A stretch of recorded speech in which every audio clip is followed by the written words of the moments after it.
Donc, les nouveautés, généralement, une fois par mois, on reçoit des newsletters, des fois un peu plus, de la part d'Amazon, quand vous allez rentrer votre adresse mail, et ils vous disent un peu les nouveautés qu'il y a, etc. Donc là, ben, les modifications du partage de commentaires sur les variations de produits, ça, c'est une grosse nouveauté.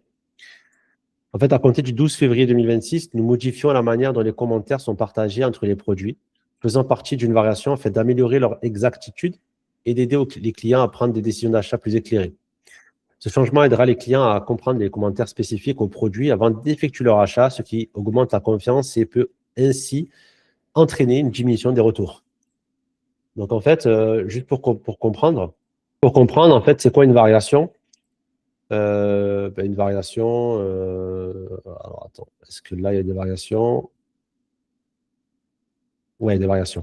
Par exemple, dans une fiche produit, vous avez toujours donc, le produit et vous avez les variations. Ça veut dire que c'est des produits, c'est les mêmes produits, mais sauf qu'il y a il y a des variantes du produit, soit de couleur, soit de taille, soit de lot, soit de capacité, etc., etc. D'accord? Et là, on peut voir qu'il y a 4 variations ici. Donc, c'est une veilleuse détecteur, hein, d'accord? Détecteur de mouvement. Donc, on voit qu'il y a les blanches, il y a les noires, il y a les lots de 4 et les lots de 8. D'accord? Et là, on voit par exemple qu'il y a 2657 commentaires. OK? Mais 2657 commentaires, on ne sait pas à quoi correspondent les commentaires. Il faut à chaque fois descendre ici, tout en bas, et regarder en fait qu'est-ce qu'ils ont acheté les clients. Par exemple, ici, il y a marqué noir lot de 8. Noir lot de 8, blanc lot de 4, etc. Et ce qu'ils veulent, en fait, Amazon, c'est segmenter les commentaires.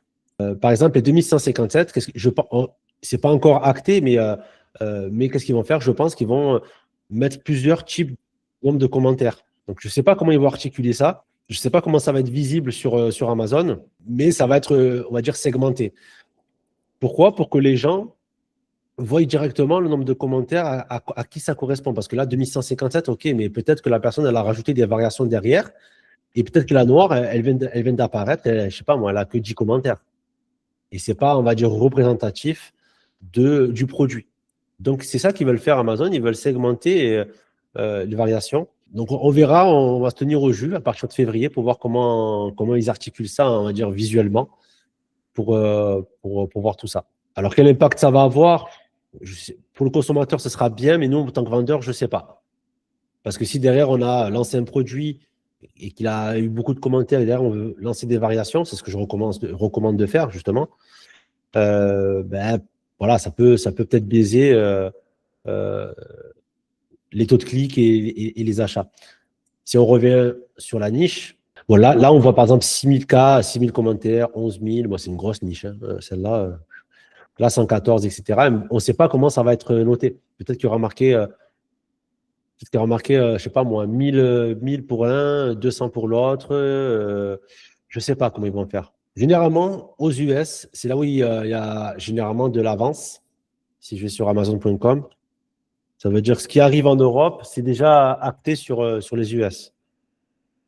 Donc, si je me mets sur Amazon.com, quand vous allez sur Amazon.com pour aller voir les US, il faut toujours mettre un code postal américain pour qu'il vous propose quand même tous les produits normaux. Parce que si vous mettez une adresse en France, peut-être qu'ils vont proposer pas forcément l'ensemble des produits d'une niche.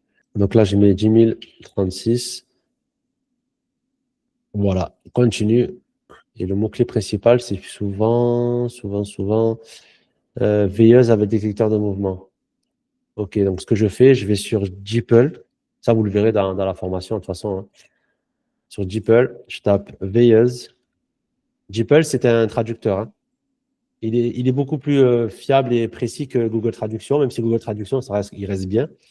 Mais DeepL, pour moi, ça reste un des meilleurs. Veilleuse, détecteur. Nightlight Sensor, je pense que c'est ça. Je copie, je vais sur Amazon.com, je tape le mot-clé. On va voir si c'est vraiment ça. Ouais, c'est ça à peu près. Et là, on peut voir que voilà, les commentaires, ouais, ouais, ouais. C'est pas distinct, on va dire. Mais on revoit le produit, hein, c'est celui-là qu'on a vu tout à l'heure, hein, je pense. Et si je vais dessus, Ouais, on voit que c'est celui-là, carrément. Euh, Si je fais celui-là, 104, 104. Ouais, c'est pas encore acté aux US, hein. C'est pas encore acté aux US. Donc on verra bien comment ça va se mettre sur Amazon France. Là, des fois, on peut voir par exemple deux tailles, plusieurs lots. Mais voilà, je ne sais pas encore.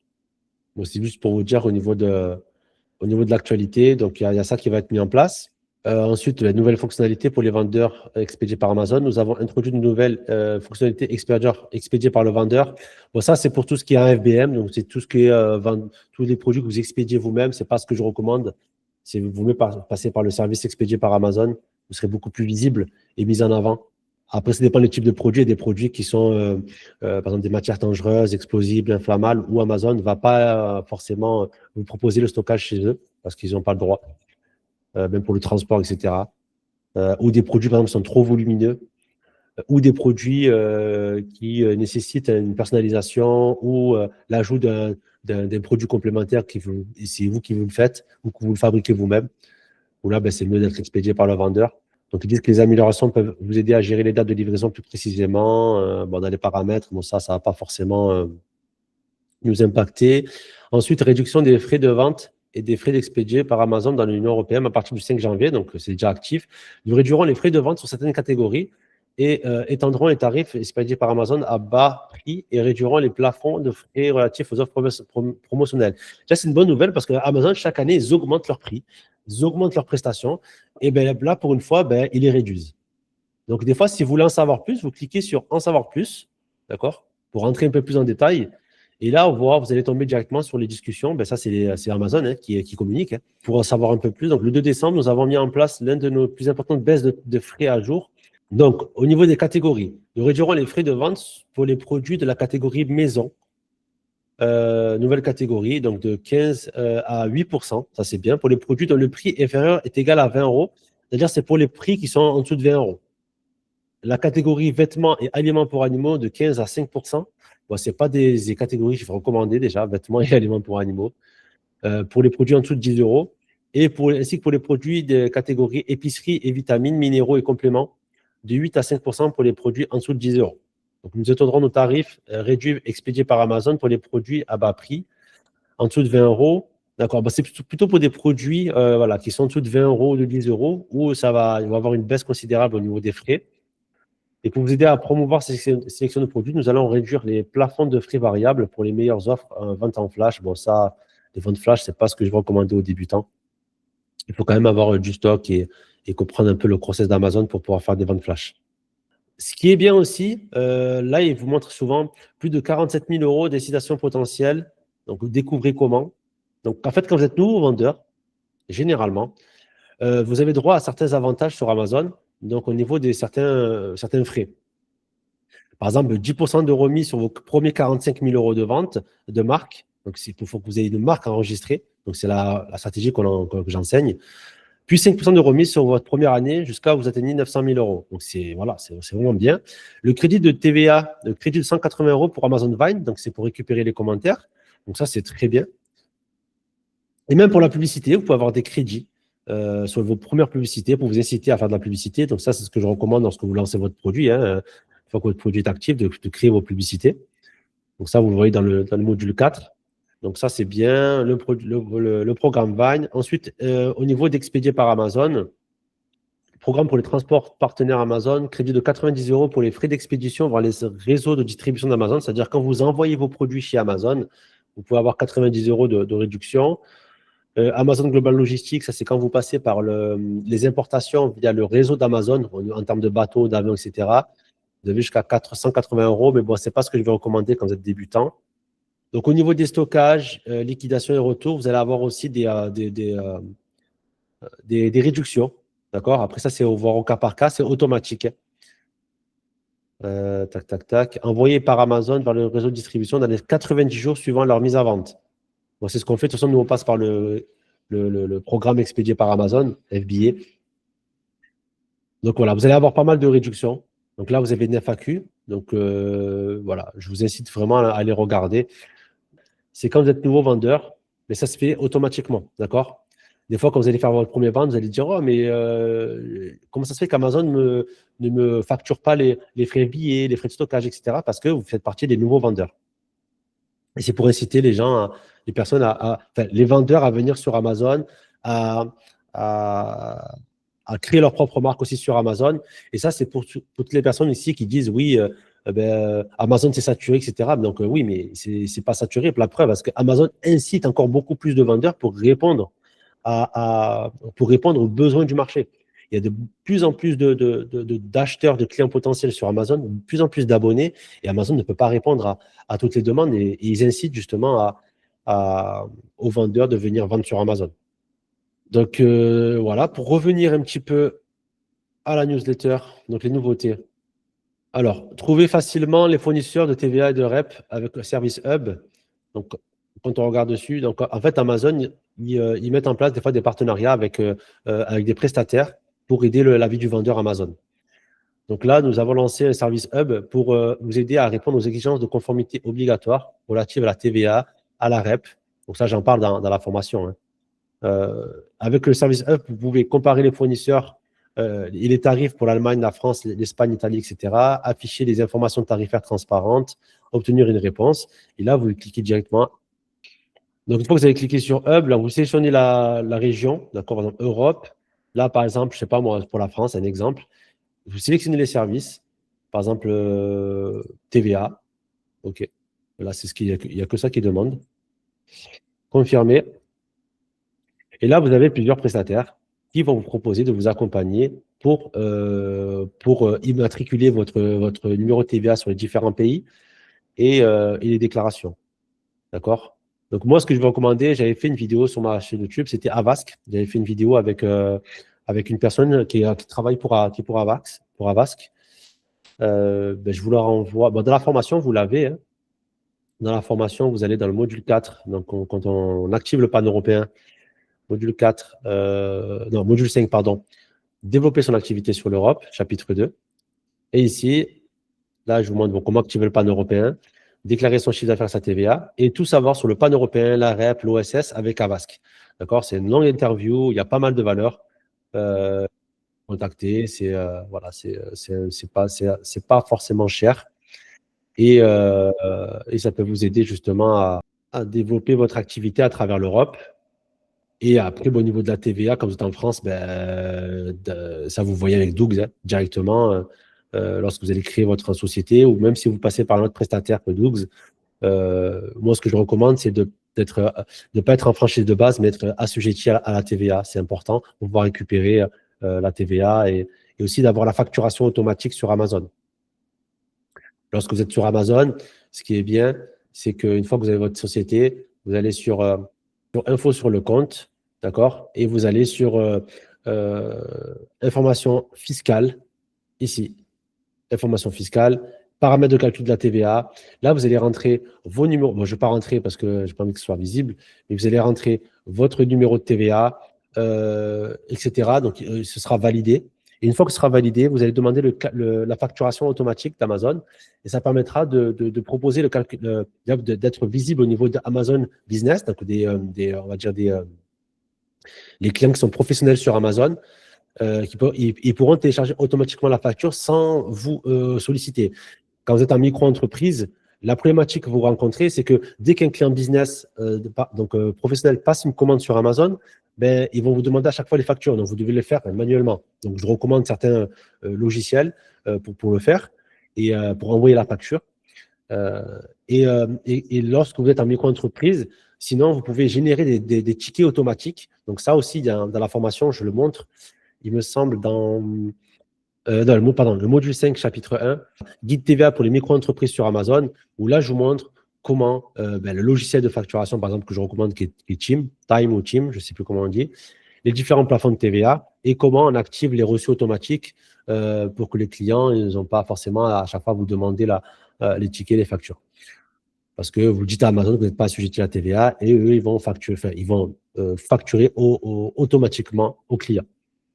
Alors, salut Samir, merci. Tu peux me parler de la DAC7, s'il te plaît? En fait, la DAC7, c'est une déclaration qui est obligatoire. Quand vous allez vendre sur Amazon, Amazon a l'obligation de remonter les informations à l'État français. D'accord? L'État français, l'État allemand, si vous vendez en Allemagne, l'État espagnol, etc. Et en fait, qu'est-ce qu'ils font? En fait, à la base, c'était que dès que vous dépassez 2 000 euros de revenus, ben, ils vous demandaient automatiquement ben, votre numéro de déclarant fiscal, d'accord, au niveau des impôts, bon, le numéro sirène, SIRET, etc. Mais bon, généralement, quand vous êtes dans ma formation, vous faites les choses de manière professionnelle et vous le faites en tant que vendeur professionnel. Donc, vous allez créer une entreprise et après, à partir de là, de donner en fait les différents éléments à, à Amazon de votre entreprise, etc. Et Amazon pourra remonter ça au fisc à l'État français une fois par an.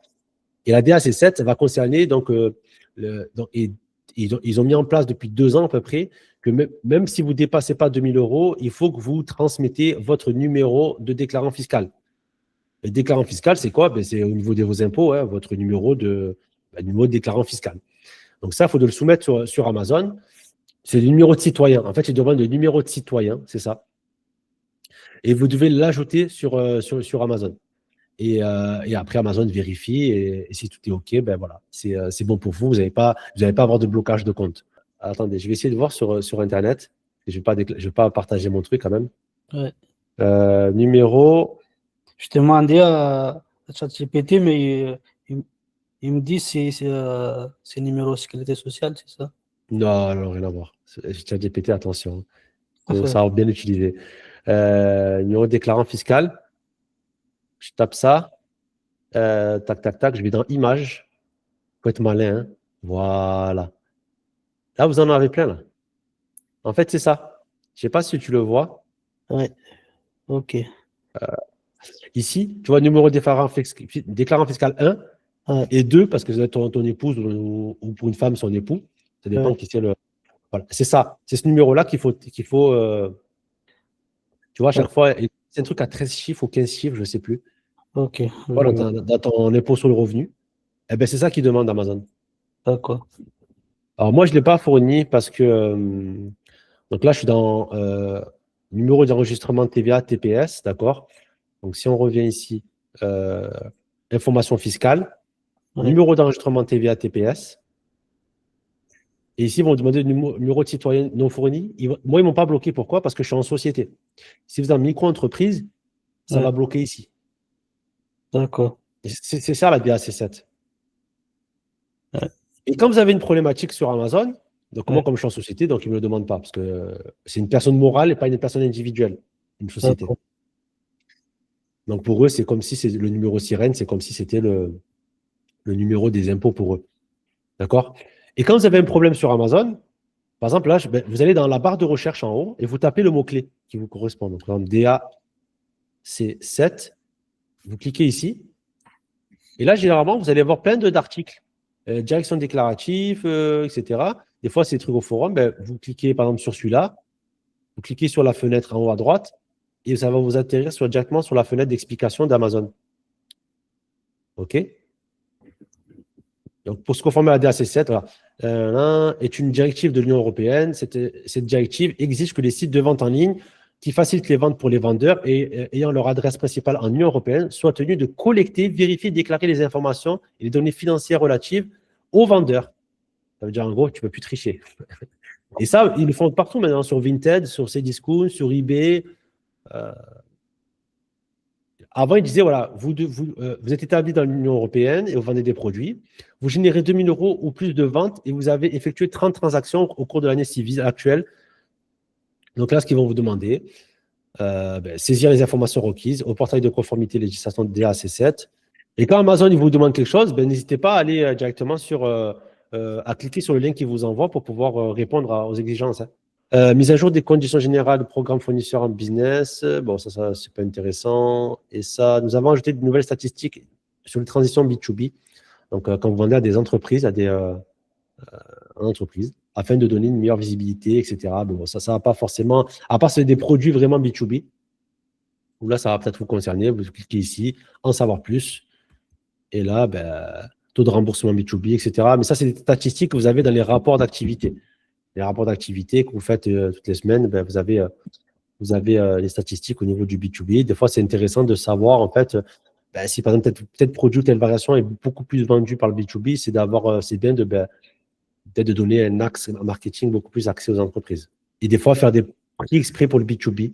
Nous, ça nous arrive des fois pour des produits, il y a des personnes, il y a des entreprises qui vont acheter des lots, je sais pas, directement par 10, par 5, par 20, parce que ça leur sert. Et c'est là où il faut vraiment avoir le numéro de TVA, parce qu'eux, ils peuvent récupérer la TVA directement. Donc voilà, comme c'est intéressant à savoir et à mettre en place. Et je voulais savoir tout ce qui est en fait comptabilité, facturation. Tout à l'heure, tu parlais de la TVA. Donc, il n'y a pas de TVA pour nous, de notre côté, pour tout ce qui est micro-entrepreneur. Parce que c'est vrai qu'au niveau de ce statut, je ne connais pas trop en fait. Tu n'es pas assujetti à la TVA. Jusqu'à un certain D'accord. plafond, tu n'es pas assujetti à la TVA, donc tu ne t'occupes pas forcément de la TVA. D'accord, on a juste la facture à faire et puis c'est tout. En fait, oui, tu as juste la facture à faire. Parce que moi, j'ai fait la déclaration sur 3 mois par rapport à mon compte.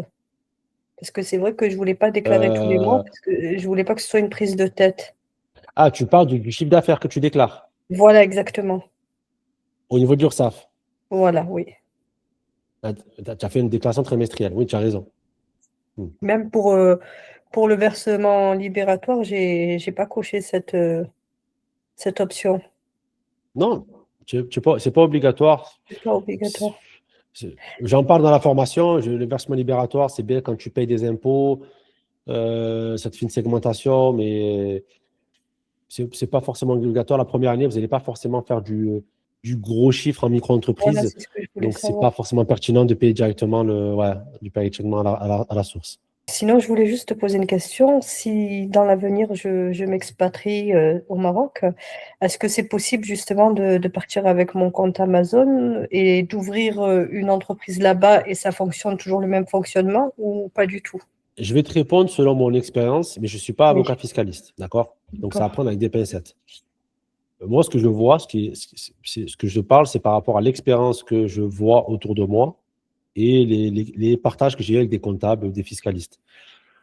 Alors, la problématique que tu vas avoir au Maroc, souvent au Oui, Maghreb, c'est par rapport à la devise. Il y a des banques Amazon ne va pas accepter. À part si tu passes par une banque banque en ligne. qui établit voilà, une banque en ligne qui accepte, toi en tant qu'entreprise marocaine, tu as cette banque en ligne-là qui est acceptée, d'accord? Là, à partir de là, tu pourras t'inscrire sur Amazon, ta société marocaine sur Amazon. Ensuite, est-ce qu'une société marocaine sur Amazon va être beaucoup plus avantageux qu'ailleurs? Moi, ce que je recommande aux personnes qui partent à l'étranger, que ce soit au Maghreb ou autre, c'est pourquoi pas d'ouvrir une LLC ou une LTD, une LLC en Amérique, aux US, ou une Oui, LTD aux US. Ce sera beaucoup mieux en termes d'optimisation fiscale. Tu n'es plus résident français, donc tu as le droit d'avoir des sociétés offshore. Et le Maroc, ils ne sont pas vérifiants sur les allées et venues de tes comptes. oui, tout à Donc, fait. voilà. Donc, généralement, ce qu'ils font, c'est soit ils ouvrent une LLC aux US, dans certains États, comme le Wyoming, le Nouveau-Mexique, etc., où là, il y a une transparence. Il n'y a pas de transparence, c'est-à-dire qu'ils ne communiquent pas à n'importe quel État tes mouvements et tu as on va dire une confidentialité de ta personnalité par rapport à l'entreprise. Ils ont les accords CRS, c'est-à-dire qu'ils ne peuvent pas divulguer en fait à n'importe quel État, à part si c'est cas terrorisme, etc., à qui appartient la société. Ce n'est pas transparent. Par exemple, tu vois, en France, tu tapes le nom de ta société, je sais qui est le dirigeant, je sais l'adresse de la société, etc. C'est obligatoire. Oui. Mais aux US, non. Et tu pourras utiliser des banques qui sont reconnues par Amazon mondialement. Tu pourras utiliser Stripe, Mercury, PayPal, etc. Ou une LTD au UK. Tu pourras utiliser Revolut, Wise, etc., qui sont reconnus par Amazon. Donc là, tu n'auras pas de problématique. Et généralement, les Marocains, qu'est-ce qu'ils font? Ils font soit une LLC, soit une LTD. Après, tu pourras faire ta bascule. Tu vas transférer ton compte de ta micro-entreprise vers ta société avec tous les documents que tu as, d'accord? Parce qu'Amazon, ils vont te demander tous les documents nécessaires pour être cohérent. Et tu fais un transfert d'identité, en fait, de ta société, mais tout en gardant ton compte Amazon. Donc, c'est ici, dans la petite, donc, la roue crantée, info sur le compte, ici, vous allez dans renseignements commerciaux, D'accord, là, c'est tous vos renseignements commerciaux de votre entreprise, de tout ça, de votre identité. Et vous allez ici dans transférer le compte. Vous cliquez ici dans transférer le compte. Et après, à partir de là, vous allez, bon, là, je ne suis pas dessus, mais vous allez suivre comment dire, vous allez suivre un process où ils vont vous demander d'abord les documents dans votre société, d'expliquer un mail. Moi, ce que je vais recommander, c'est de faire ça avec ChatGPT. D'accord? Expliquez à ChatGPT ce que vous allez faire. Comme ça, lui, il va vous formuler de manière claire et concise la demande et vous allez préparer tous vos documents. Et généralement, bon, il faut avoir quand même ouvert la société, avoir les documents nécessaires, ouvert le compte bancaire aussi, avoir tout ce qui est nécessaire pour, en termes d'administratif. Après, vous faites le transfert et ça prend 24-48 heures.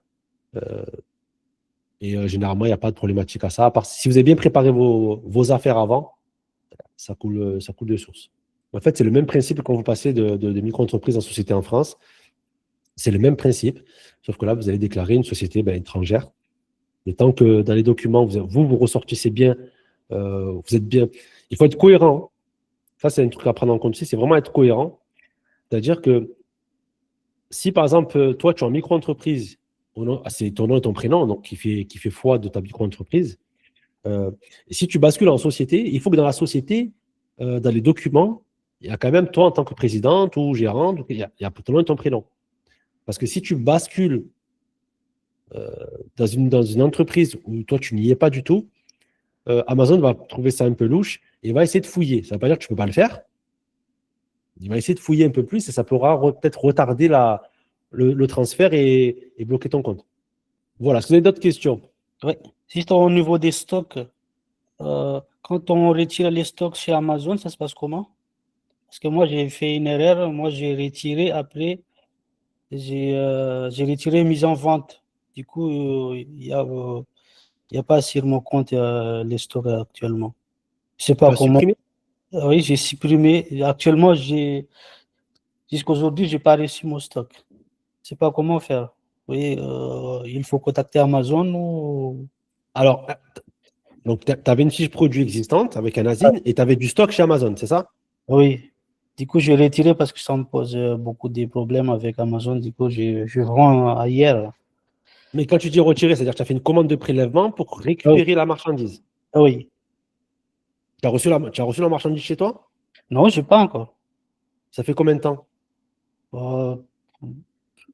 Depuis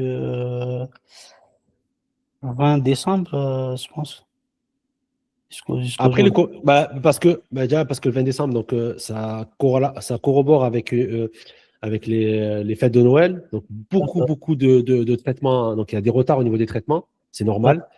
Là, ça fait un mois. Une commande de prélèvement, ça prend maximum 6 semaines en moyenne. D'accord.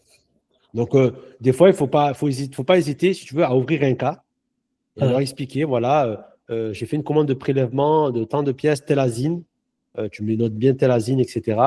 À telle date, je n'ai toujours pas de retour. Est-ce que vous pouvez me renseigner par rapport à ça pour qu'ils ouvrent une enquête ou peut-être qu'ils te renseignent sur où ça en est. Sinon, ensuite, ce que tu peux faire, c'est que tu vas dans tes commandes, D'accord. et dans tes commandes, tu vas rechercher la commande que tu as faite, donc la commande de prélèvement, elle y est.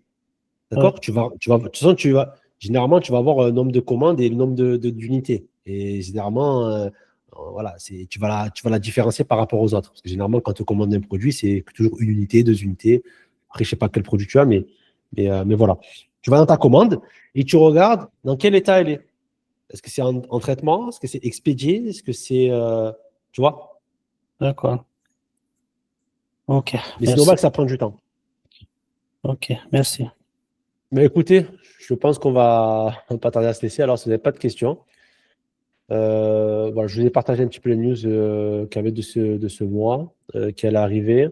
Ensuite, pour les personnes voilà, si vous avez des questions par la suite, n'hésitez pas à les poser dans le groupe ou lors des prochains lives. Normalement, tous les vendredis à 14h. Actuellement, c'est comme ça. On verra, je vais voir si je peux changer d'horaire ou je referai un sondage. Donc voilà, je vous souhaite une très bonne fin de semaine, une bonne fin de journée, un bon week-end et je vous souhaite un bon courage pour la suite de votre projet.